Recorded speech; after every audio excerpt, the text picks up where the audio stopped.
주시고 오늘도 하나님이 감동으로 역사하여 주셔서 우리의 발걸음을 하나님 앞으로 인도하여 주신 그 은혜에 진실로 감사드리고 또한 감사드립니다.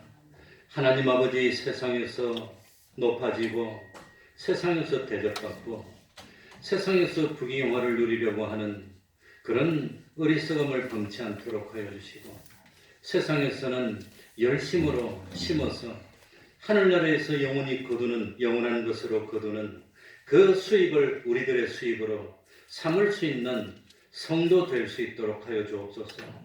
세상에 살면서 참 하나님과 동행하는 기쁨을 누리게 하여 주시고 하루하루 지낼 때마다 참 하나님을 알아가고 하나님을 닮아가고 하나님과 점점 가까워지는 저희들이 되게 하여 주옵소서. 우리 주님이 죽으시고 부활하시고 그리고 우리를 거듭나게 하여서 산 소망이 있게 하여 주시고 그 소망을 바라봄으로 세상의 모든 어려운 시험의 참 현실을 기쁨으로 극복해 나가면서 하루하루 지날 때마다 우리 믿음이 장성한 믿음이 될 수 있도록 하나님 아버지 은혜 베풀어 주시옵소서.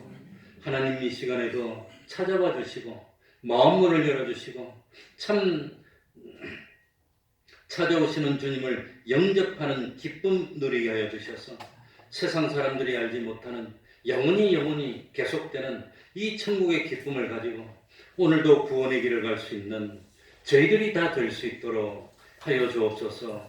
예배를 악령이 틈타지 못하게 하여 주시고 우리 하나님이 받으실 만한 신령과 진정의 예배드리는 저희들이 되게 하여 주옵소서. 이 시간에도 주님의 이름으로 모인 곳곳마다 하나님의 은총이 함께하여 주시기를 바라며 예수님 이름으로 기도하옵나이다. 아멘. 다 같이 자리에서 일어나셔서 찬송가 16장입니다. 찬송가 16장입니다.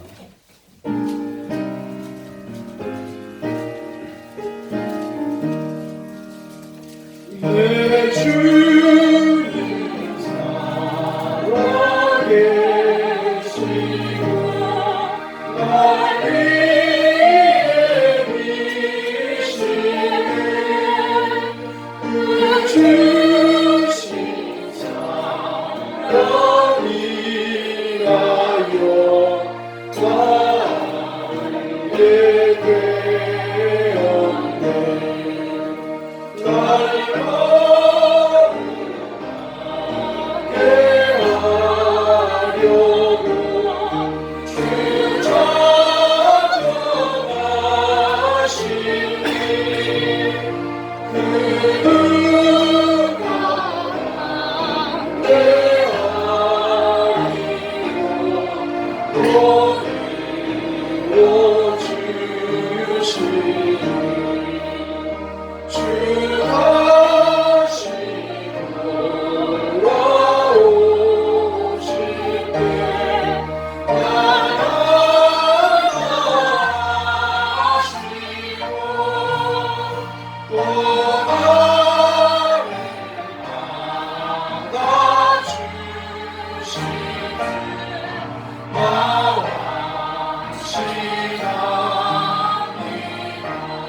사도신경으로 신앙 고백하겠습니다.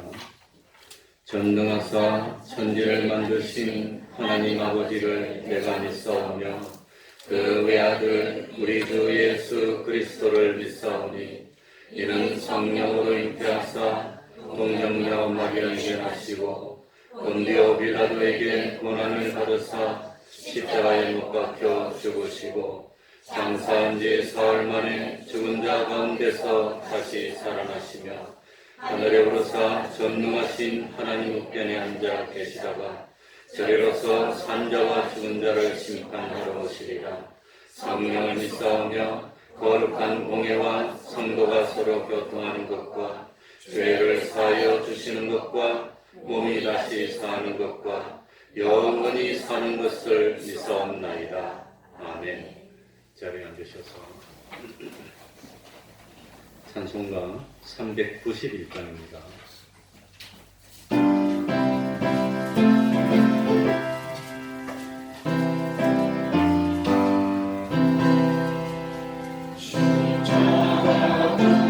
요소 예수를 좇을 때 무서워하는 마음으로 주님을 제한다. 나의 주 그리스도 나를 성량했으니 나 십자가를 벗으니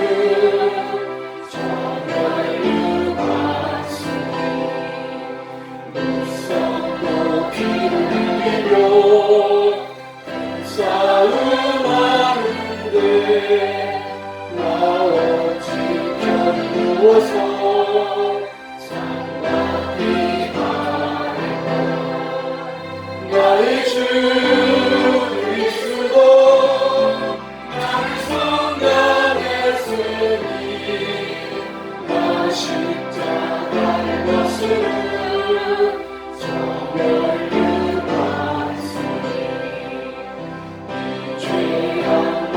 세상에 수많은 원수들 나를 욕하고 했지만 내 주만 따르고 나의 주 그리스도 나를 성량했으니 나 십자가를 벗으니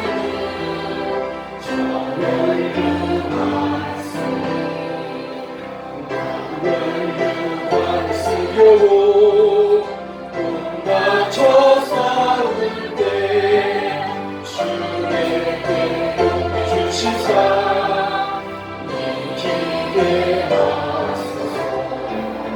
나의 주 그리스도 나를 성량했으니 나 십자가를 벗으니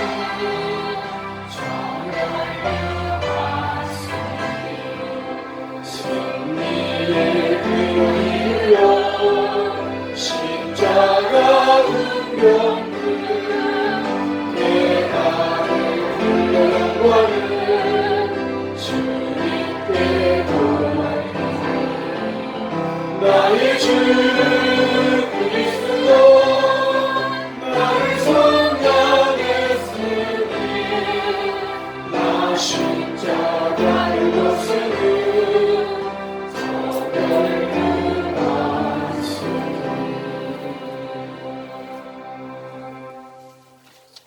이 시간에는 교동문 41번을 교독하겠습니다.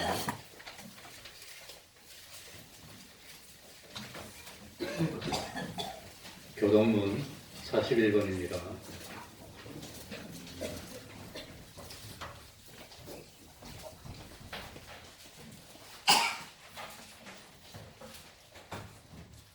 교독하겠습니다. 보라, 내가 새 하늘과 새 땅을 창조하나니 이전 것은 기억되거나 마음에 생각나지 아니할 것이라. 너희는 나의 창조하는 것을 인하여 영원히 기뻐하며 즐거워할지니라.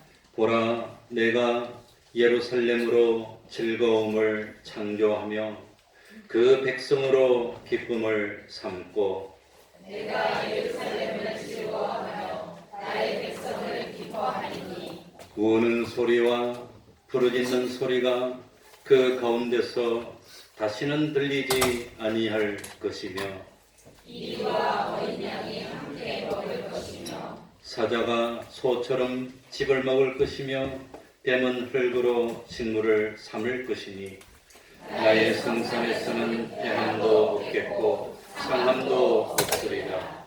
아멘. 이제 주영강 성가대 찬양 읽겠습니다.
이 시간에는 최종감 집사님 예배를 위해서 기도해 주시겠습니다.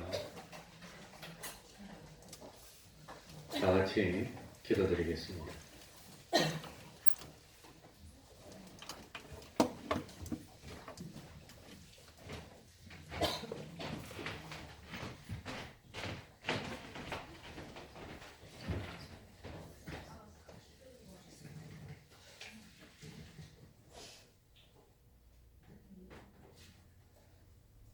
살아계셔서 역사하신 하나님 아버지, 죄와 허물로 죽을 수밖에 없던 죄인들을 위하여 독생자 예수 그리스도를 십자가에 못 박히게 하시기까지 사랑하시니 하나님의 크신 은혜에 감사를 드립니다. 우리에게 결실의 기절을 허락하셔서 단풍이 붉게 물들어가고 오곡백과가 감스럽게 익어가는 자연의 아름다움을 볼 수 있게 하시니 또한 감사를 드리옵나이다. 지난 한 주간 동안도 지켜주시고 이 시간도 거룩히 구별하신 주일 아침에 구속의 은총을 입은 성도들을 불러주셨사오니 우리들의 마음을 열어주시고 보좌에 계신 주님을 바라보는 시간이 되게 하시고 기쁨으로 여호와를 찬양하며 하나님 앞에 나아가게 하여 주시옵소서. 저희들 삶을 돌이켜볼 때에 주님의 뜻대로 사는 향기 넘치는 생활이 못했음을 고백합니다. 많은 위선과 거짓 속에서 지낼 때가 많았고 연약함과 추한 모습 속에서 괴로워할 때가 있었습니다. 주님께 이끌림을 받기보다는 주의 환경에 이끌림을 받을 때가 많았습니다. 이 시간 회개하오니 우리가 지은 모든 죄를 용서하여 주시옵소서. 교회의 머리가 되시는 주님, 우리 태평동 교회를 축복하여 주시옵소서. 우리 교회가 사람을 세우는 교회를 지향하며 진리의 기둥과 서로 든든히 서하게 하여 주시옵소서. 그 터 위에 생명과 사랑을 더해 영적 부흥의 공동체로 거듭 성장해 가게 하시어서 하나님의 사명을 잘 감당하는 교회가 되게 하옵소서.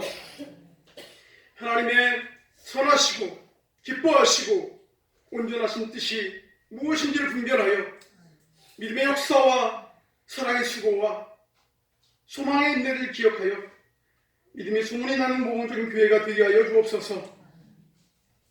또한 우리 교회에 속해 있는 많은 믿음의 가정들을 기억하여 주시어서 저희들이 광야와 같은 이 세상을 살아가는 동안에 나의 힘을 의지하지 않고 참 소망이 되시는 주님만을 의지하며 낙심하지 말고 기도하며 나아가게 하여 주시옵소서.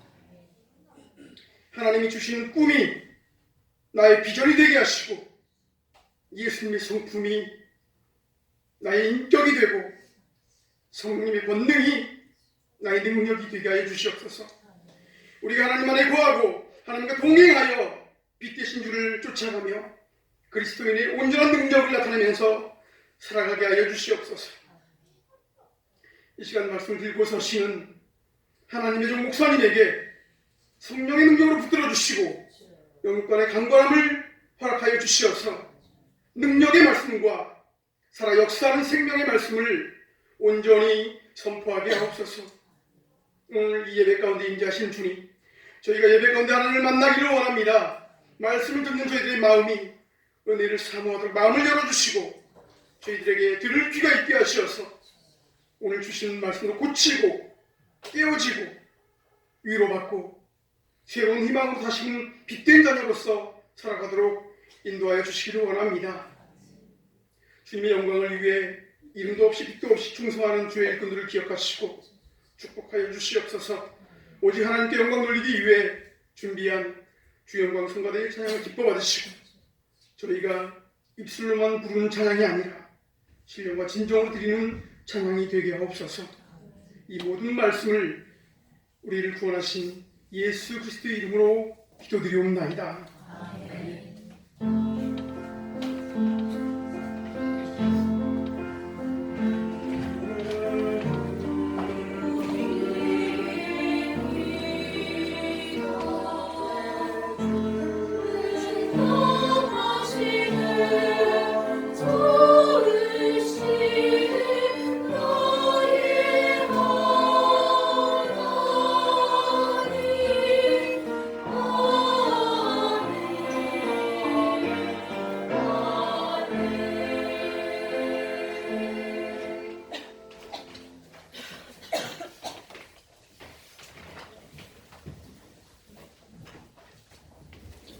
하나님의 말씀 마태복음 10장 1절입니다. 마태복음 10장 1절입니다. 이제는 거의 익숙이 되셨을 줄 압니다. 10번째입니다.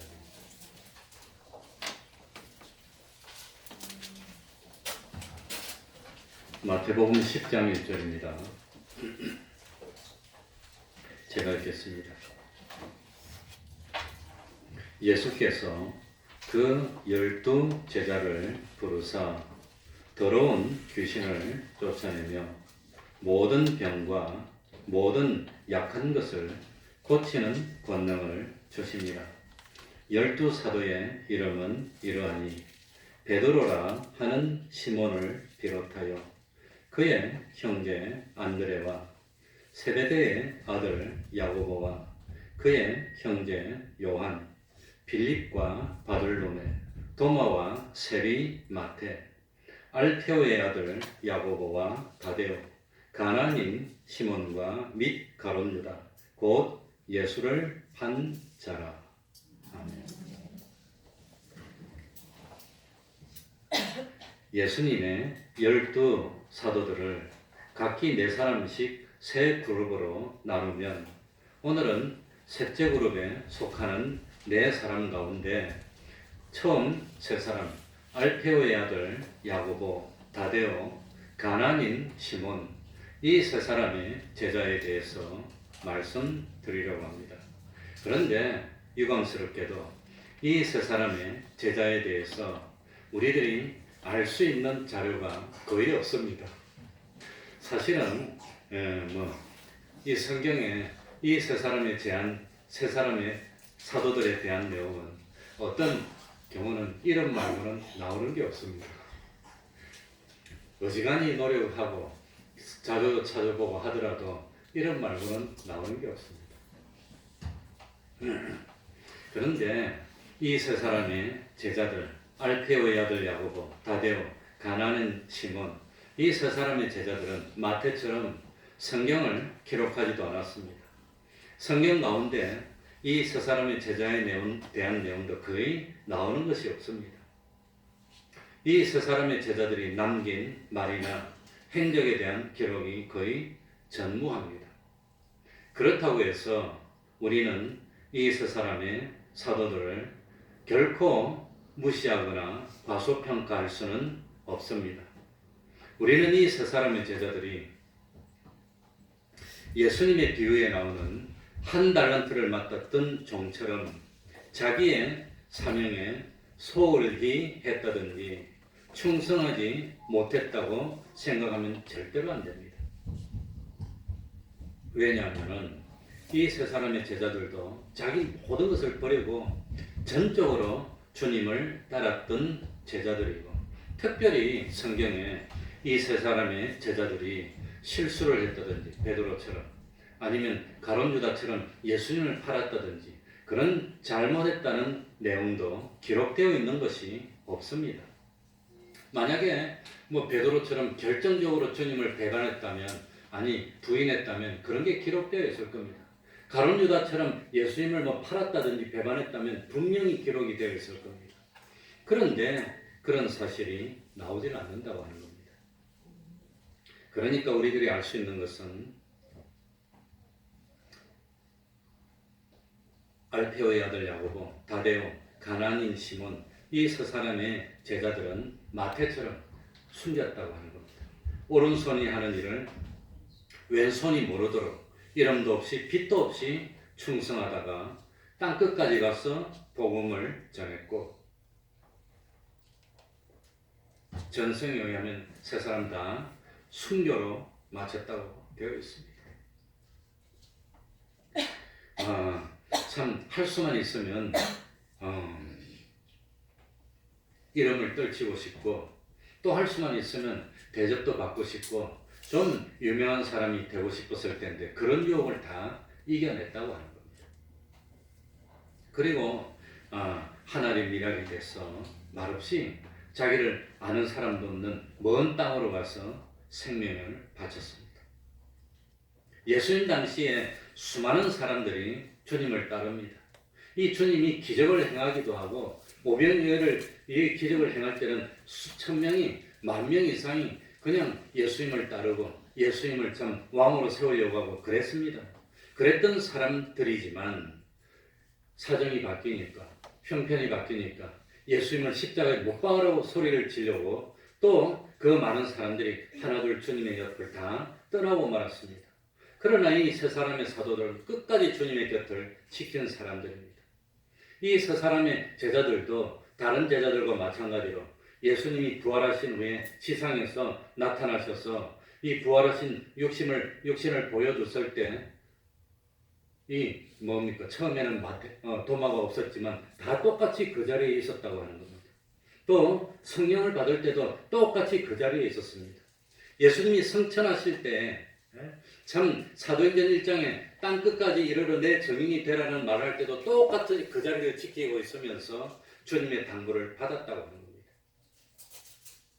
그리고 마태복음 마지막에도 세상 끝날까지 내가 너희와 함께 하겠다는 권면의 말씀을 할 때도 똑같이 그 자리에 있었습니다. 왜 이 세 사람이라고 해서 성경을 기록하고 싶은 욕심이 없고 성경이 아니면 외경이나 다른 그런 기록을 남기고 싶은 욕심이 없었겠습니까? 그러나 예수님은 오른손이 하는 일을 뭐가 모르게 해라 그랬죠? 왼손이 모르게 해라 그랬습니다. 이 제자들은 그 말씀을 실천했던 것뿐입니다. 그래서 끝까지 다른 사람들이 다 주님을 떠나갈 때 떠나가지 않았고 진정으로 주님을 믿었고 철저하게 순종하여서 사도의 길을 따라갔던 제자들입니다. 누가복음 9장 57절 이하에 보면은 예수님을 따르는 제자의 도가 나옵니다. 세 부류의 사람들이 참 세 가지 이유로 주님을 따르는데 실패한 이유가 나옵니다. 한 부류는 예수님의 뒤를 따르는 목적이 세상에서 어떤 참 유익을 얻기 위해서 따르고자 했습니다. 그런 사람들에게 예수님이 뭐라고 말했죠? 나는 세상에서 무엇 둘 것도 없도다. 머리 둘 것도 없도다. 이렇게 말했습니다. 그래 떠나갔습니다. 또 한 부류는 예수님의 일을 하기는 하고 따르긴 하겠지만 부모님을 장사 지내고 부모님에 대한 도리를 다 마치고 그 다음에 시간이 나면 따르겠습니다. 그랬습니다. 주님은 그런 사람도 받아들이지를 않았습니다. 또 다른 사람은 부모님이 아니라 예수님을 따르기는 하겠지만 먼저 가족들을 작별하고 자식 다 키워놓고 자식 다 보내고 자식에 대한 가족에 대한 업무를 다 해놓고 부담이 없을 때 그때 나오겠습니다. 이랬지만 그것도 주님은 받아들이지를 않았습니다. 그런데 이런 부류의 사람들과 달리 이 세 사람의 제자들은 끝까지 제자로서의 사명을 다했고 사도로서의 헌신했고 생명으로 충성했던 사람들입니다. 그래 이 세 사람의 사도들도 다른 사람들과 마찬가지로 예수님이 원하여서 예수님으로부터 불리움을 받았던 사람입니다. 또 예수님이 부르시고 사도로 세우실 때 다른 제자들과 마찬가지로 주님의 부르심에 전적으로 순종했습니다. 그리고 모든 것을 다 버려두고 주님의 일에 참 인생을 다 걸고 따랐던 사람들입니다. 마가복음 3장 13절에 보면 또 산에 오르사 자기의 원하는 자를 부르시니 나아온지라. 그러니까 이 세 사람의 제자들도 자기의 원하는 자, 주님이 원하는 자들이고 주님이 불렀을 때 나아온지라 순종해서 나왔던 제자들이라고 하는 겁니다. 그리고 똑같이 복음을 전하도록 보내심을 받았고 그리고 여기 1절과 2절에 나오는 대로 똑같이 모든 병든 것과 약한 것을 고치는 능력도 똑같이 받았습니다. 다른 제자들처럼 똑같이 가서 전도했고 복음을 전했고 성령 충만함을 받았고 능력으로 하나님의 나라를 전파하는 일에 쓰임받았습니다. 그런데 단지 나머지 제자들은 하나님이 주신 사명에 따라서 자기를 드러내고 나타내고 일을 했었고 이 세 사람의 제자들은 말없이 참 존재도 없이 충성했을 한 것뿐입니다. 마태복음 19장 28절에 보면 이런 내용이 나옵니다. 예수께서 가라사대 내가 진실로 너희에게 이르노니 세상이 새롭게 되어 인자가 자기 영광의 보좌에 앉을 때에 나를 좇는 너희도 제자들도 12 보좌에 앉아 이스라엘 12지파를 심판하리라. 이 12 보좌에 앉는데 이 세 사람의 제자도 똑같이 뭐했지요? 참여했다는 겁니다. 참여했습니다. 그래서 이스라엘 12지파를 심판할 때 각각 자기 지파를 심판하는 똑같은 사도로서의 사명을 다 부여받은 사람들입니다. 그러니까 참 우리가 예수님의 사도들을 살펴보면서 잊지 말아야 할 점이 있다면 사도들은 하나님 나라를 위해서 쓰임받은 한 사람이었습니다. 세상 사람들 눈으로 보면 예수님의 제자들은 보잘것이 없는 사람들입니다. 대부분 어부들이었습니다. 그리고 예수님의 제자 가운데 한 사람은 이 죄인이나 창기와 똑같은 취급을 받던 세리도 있었습니다. 그렇지만 예수님이 그 보잘것없는 능력 없는 그런 사람을 들어서 세상을 변화시켰습니다. 실제로 그 12사람의 이름도 없고 빛도 없고 별 능력도 없는 사람들이었는데 그 사람들이 이스라엘 땅에서 복음을 전했는데 대한민국까지 왔어요. 2000년이 지났는데 이 복음이 없어지지 않고 부흥이 됐다고 하는 겁니다. 그러니 하나님의 일을 하는 사람들은 뭐가 중요할까요?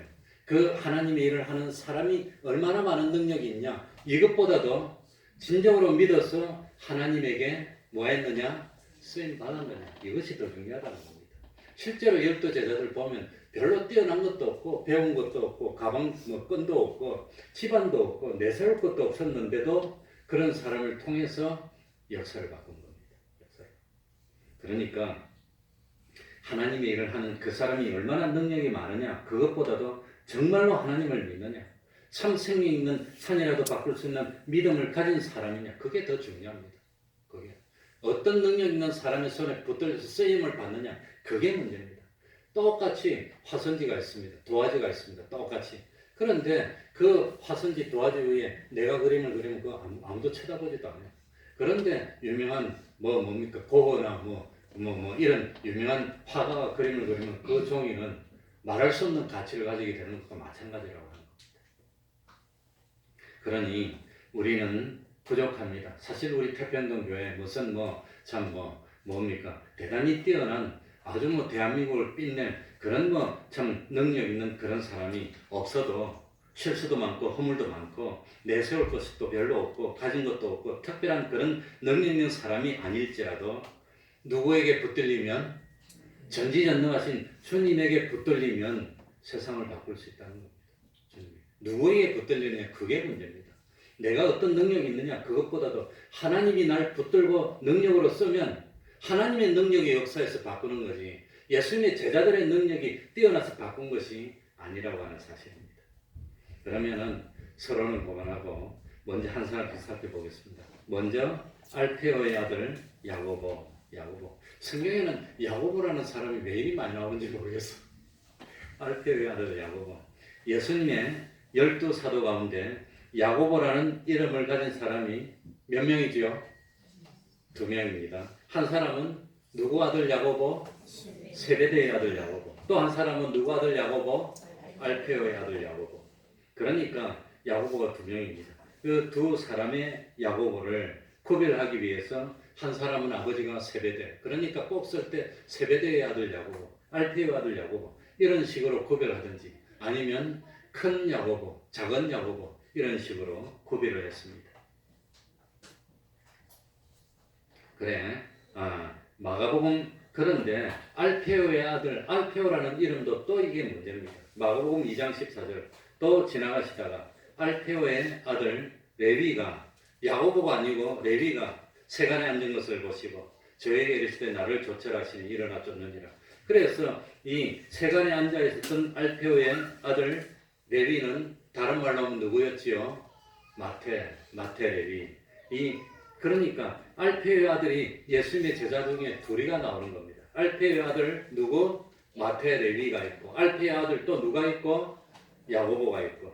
그러면 아버지 이름이 똑같으니까 이 레위 마태하고 야고보하고 아버지가 같은 사람이니까 형제일까요? 아니면 다른 사람일까요?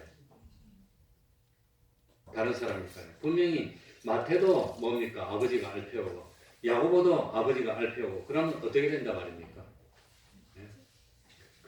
그래서 많은 학자들이 연구를 했는데 이 사람은 형제가 아니라고 생각합니다. 왜냐하면 형제인 경우는 오늘 마태복음 10장 2절 보세요. 뭐라고 해놨죠? 12사도의 이름은 이러니 베드로라는 시몬을 비롯하여 그의 누구? 형제 안드레. 세베대의 아들 야고보와 그의 누구? 그런데 형제인 경우는 다 밝혔다고 하는 겁니다. 다 밝혔습니다. 그런데 이 참 아버지 이름이 똑같은 두 사람 마태하고 야고보는 아버지 이름이 똑같은데 형제라고 안 한 것은 아버지가 누구라 말입니까? 그 당시에 흔했던 이름 이 알페오라는 사람이 동명이인이라고 하는 겁니다. 그래서 이 두 사람은 아버지 이름이 같음에도 불구하고 형제가 아니고 우연히 같았을 뿐이라고 하는 것을 알 수가 있습니다. 그리고 특별히 마가복음 15장 40절에 보면 멀리서 바라보는 여자들도 있는데 그 중에 막달라 마리아와 또 작은 야고보와 여기 작은 야고보가 나옵니다. 그러니까 이 작은 야고보가 누굽니까? 작은 야고보. 이 작은 야고보를 야고보 둘 중에서 누구를 작은 야고보로 여기느냐? 알페오의 아들 야고보를 작은 야고보. 그 작은 야고보. 작은 야고보를 영어로는 제임스 더 레스라고 합니다. 그리고 뭡니까? 세베대의 아들 야고보를 큰 야고보. 이 영어로는 제임스 더 그레이트라고 합니다. 큰 야고보. 이렇게 구별을 합니다. 그런데 이 알페오의 아들 야고보를 왜 작은 야고보라 했을까? 작은 야고보라 했을까? 첫 번째 이유는 키도 덩치도 이 뭡니까? 세베대의 아들 야고보보다 작았기 때문이라고 생각합니다. 만약에 덩치에도 더 크고 키도 더 크면 더 큰 사람을 작은 야고보 이런 표현을 쓰지 않는다고 하는 겁니다. 그래서 우리가 추측할 수 있는 것은 야고보 둘 중에서 이 알페의 아들 야고보는 키도 좀 작고 덩치도 작고 아담했구나 이렇게 추측하는 겁니다. 두 번째 이유는 이 세베대의 아들 야고보와 알페의 아들 야고보를 비교했을 때 아마도 이 알페의 아들 야고보가 세베대의 아들 야고보다도 나이가 위였을까요? 아래였을까요? 나이가 아래였다고 생각하는 겁니다. 나이가 위인 사람을 작은 야고보 그런 식으로 표현하지 않는다고 하는 겁니다. 그러니까 나이가 참 뭡니까? 이 위였다면 제임스 더 엘더 이렇게 표현했을 텐데 그러지 않았습니다. 제임스 더 영거 이렇게 표현했을 때는 그러지 않았다고. 그러니까 아마도 나이도 작지 않았을까 생각이 됩니다. 그래서 작은 야고보라고 했고 세 번째는 이 12 제자들 사이에 똑같이 훌륭한 제자들이고 똑같이 다 순교로 끝났던 제자들이지만 그래도 제자들 가운데 좀 서열이나 어떤 영향력이나 이런 것이 앞선 부류가 있고 뒷선 부류가 있는데 이 세베대의 아들 야고보는 몇 번째 그룹에 속했지요? 첫 번째 그룹. 그리고 이 세베대의 아들 야고보는 예수님이 겟세마네 동산에서 기도할 때도 특별히 세 사람의 제자를 데려갈 때 포함되었던 그런 야고보. 그러니까 이 야고보는 이 뭡니까? 영향력이나 서열이나 아무튼 그런 것이 알페의 아들 야고보보다도 앞서지 않았을까. 그래서 알페의 아들 야고보는 큰 야고보고 세베대의 아들 야고보는 큰 야고보고 알페의 아들 야고보는 작은 야고보고 이렇게 구별했을 것으로 추측을 하고 있습니다. 그러나 이 알페의 아들 야고보가 작은 야고보였지만 키도 작고 덩치도 작고 나이도 좀 밑에고 서열도 밑에였지만 그러나 순교로 참 생명을 하나님께 전하고 승리했던 하나님의 사도랐던 것을 그건 절대로 잊어서는 안 된다고 하는 겁니다. 그래 고린도전서 1장 27절 이하에 보면 하나님께서는 세상에 미련한 것을 택하사 지혜 있는 자들을 부끄럽게 하려 하시고 세상의 약한 것들을 택하사 강한 것들을 부끄럽게 하게 하시고 하나님께서 세상의 천한 것들과 멸시받는 것들과 없는 것들을 택하사 있는 것을 폐하려 하시나니 그래서 예수님은 일부러 12제자를 다 어부나 세리나 아니면 이런 참 보잘것없는 사람을 불러서 하늘나라의 큰 사람으로 그야말로 참 대표적인 사람으로 양육해내지 않았을까 이게 생각이 됩니다. 그러니까 우리 태평동교회도 뭐가 있습니다? 희망이 있습니다. 희망이 있습니다. 하나님의 일이라는 것은 사람의 능력이나 물질이나 어떤 학식으로 하는 것이 아니라 믿음으로 한다는 겁니다. 믿음.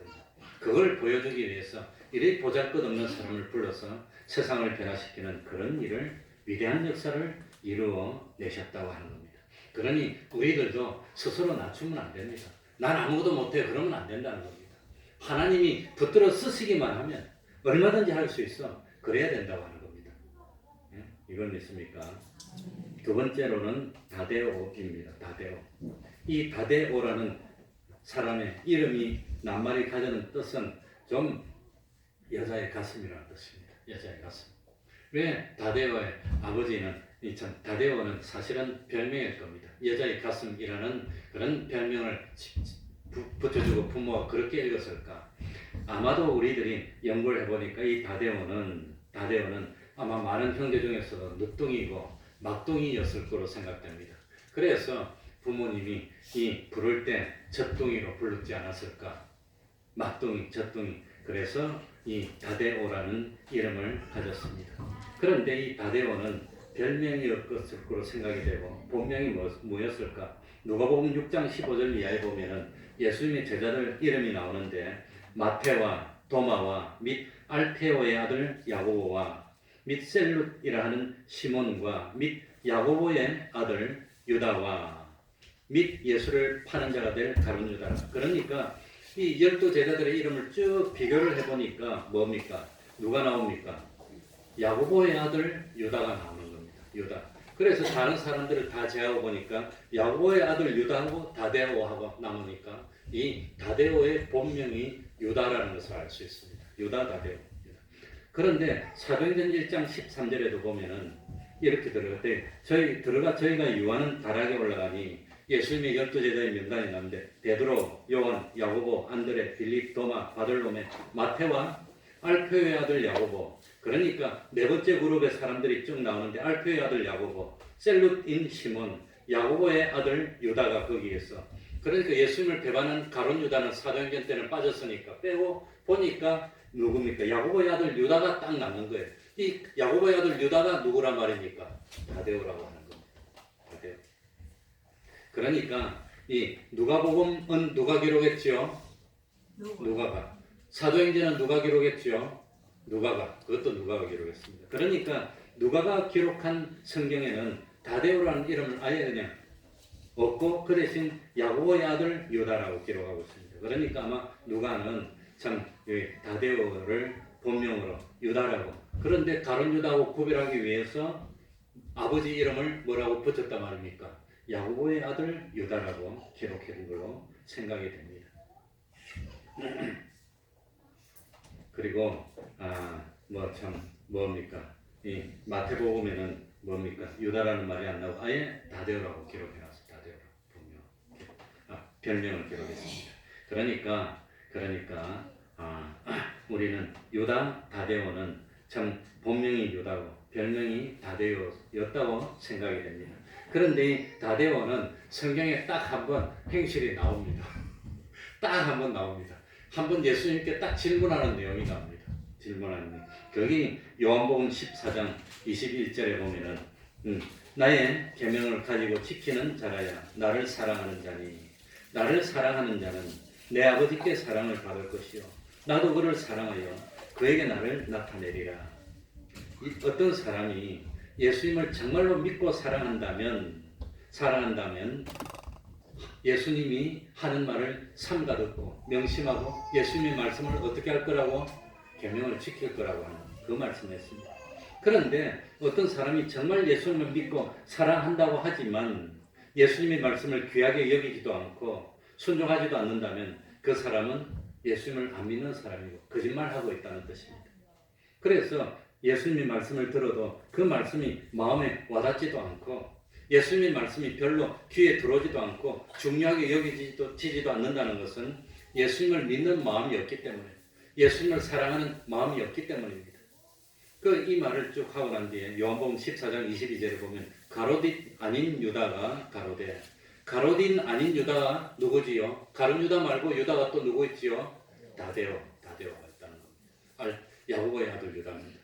가로되 주여 어찌하여 자기를 예수님 자신을 우리에게는 나타내시고 세상에게는 아니하려나 하시나이까. 이렇게 딱 한 번 예수님께 질문한 것이 나옵니다. 그래 가로딘 아닌 유다가 바로 다데오입니다. 유다 다데오는 예수님이 말씀하실 때 예수님이 자기를 나타내신다고 하는데 자기를 나타내실 때 누구에게만 나타내신단 말입니까? 제자들에게만 나타내신다고 하는 그 말을 이해할 수가 없는 겁니다. 아직까지 이 제자들은 완전히 구원의 도리를 깨닫지 못했을 때입니다. 그러니까 예수님 예수님이 참 능력자 아닙니까? 하나님의 아들 아닙니까? 기적을 베풀고 이적을 베풀고 죽은 사람을 살리고 그러지 않습니까? 그런데 그 예수님 자신을 왜 우리 보잘것없는 제자들에게만 나타납니까? 로마에 가서 황제 앞에 나타내면 안 됩니까? 유다에 뭡니까? 다스리는 총독 앞에 가서 나타내면 그 총독이 예수를 믿으면 다 그냥 복음이 전파되고 지금 이 나라를 다 정권을 잡게 되고 다 될 텐데 그 사람들 앞에 좀 나타내면 안 됩니까? 요걸 질문했다는 겁니다. 요걸. 그러니까 예수님이 뭐라 한단 말입니까? 나를 사랑하지 않는 자는 내 말을 들어도 믿는단 말입니까? 안 믿는단 말입니까? 안 믿는다. 뭘 보면 알 수 있습니까? 예수님이 죽었던 나사로를 살려냈습니다. 날 때부터 소경된 자의 눈을 뜨게 했습니다. 사람의 능력으로 못하는 겁니다. 이 중풍병자가 누워있는데 그 자리에서 일어나 걸어가라니까 벌떡 일어나서 막 갑니다. 어느 의사가 그럴 수 있습니까? 그 모습을 봤다면 본 사람들은 예수님을 적어도 하나님의 아들이라 아니면 누구로 믿어야 됩니까? 선지자로 믿어야 돼요. 선지자로. 그런데 보통 사람들은 그 모습을 보고 예수님 앞에 무릎을 꿇고 주여 하고 그냥 받아들이고 자복했는데